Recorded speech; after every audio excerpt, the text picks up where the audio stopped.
It's time to look at Charch's Sunday sleepers on fantasyvictory.com, starting with Carson Palmer going up against his old Oakland Raiders. Yeah, it's a revenge game of sorts for Carson Palmer, but is it ever a revenge game when you leave Oakland? When nobody's ever bitter about leaving the Raiders. Anywhere you go from Oakland is an upgrade. So I don't know that anybody's actually, looking for revenge against Oakland. They're always thankful they left. So anyway, Palmer hasn't been shut out since week 3 of last year. So you're going to get something out of Carson Palmer, and this week probably a lot. In his first game back off of the arm injury, Palmer looked good. He threw for 250 yards and 2 scores. The arm strength clearly wasn't there, but the accuracy was great. Presumably, his arm will be a little stronger this week than it was last week. So, when I look at this defense, Ryan Tannehill and Ryan Fitzpatrick each threw 2 touchdowns against Oakland. If those guys can do it, if the Ryans can do it, I think Carson can too. And Larry Fitzgerald kind of finally showing some signs of life as well. Yeah, that helps as well. Although I don't think it was ever Larry's fault. I mean, it's been a lot of bad quarterbacking.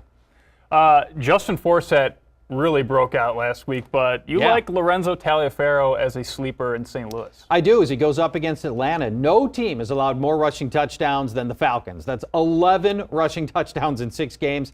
And in particular, it's these straight-ahead north-south runners that are killing the Falcons. These guys have scored. Look at, here's a list of runners that have scored that all have this sort of straight-ahead running style. Andre Williams, Matt Asiata, Jeremy Hill, Kyrie Robinson. That is 4 players who have shared 6 touchdowns against Atlanta. Only one other team has allowed more than 6 total touchdowns. And, if you look at Taliaferro, he had just 2 rushes last week as the Ravens let Bernard Pierce run the ball in garbage time. But Pierce, by the way, didn't look particularly good. But it's still a good opportunity here. Baltimore runs the ball a lot, 25 times per game. That's the 8th most in the NFL. And in what will be probably a closer game, I think Taliaferro gets plenty of work. All right, Charch told you to pick him up this week. Andre Holmes may be a good one to play against the Cardinals. Yeah, you can make a case that I'm a week late on this Andre Holmes bid. After all, he's been great the last 2 weeks. In fact, he's the 2nd highest scoring wide receiver in fantasy football over the last 2 weeks. But Arizona's on the docket, and I'm not chasing last week's box score when I tell you that Holmes got a great chance at another big game this week. We think of Arizona as this really solid defense, and Patrick Peterson's the highest paid cornerback and everything. They rank dead last in yards allowed to wide receivers. 212 per game, and they've allowed at least 1 wide receiver touchdown in every game this year.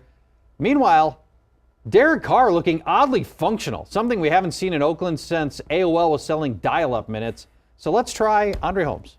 All right, Andre Holmes, Lorenzo Taliaferro, and Carson Palmer, your Week 7 sleepers. Check all of the rankings at fantasyvictory.com.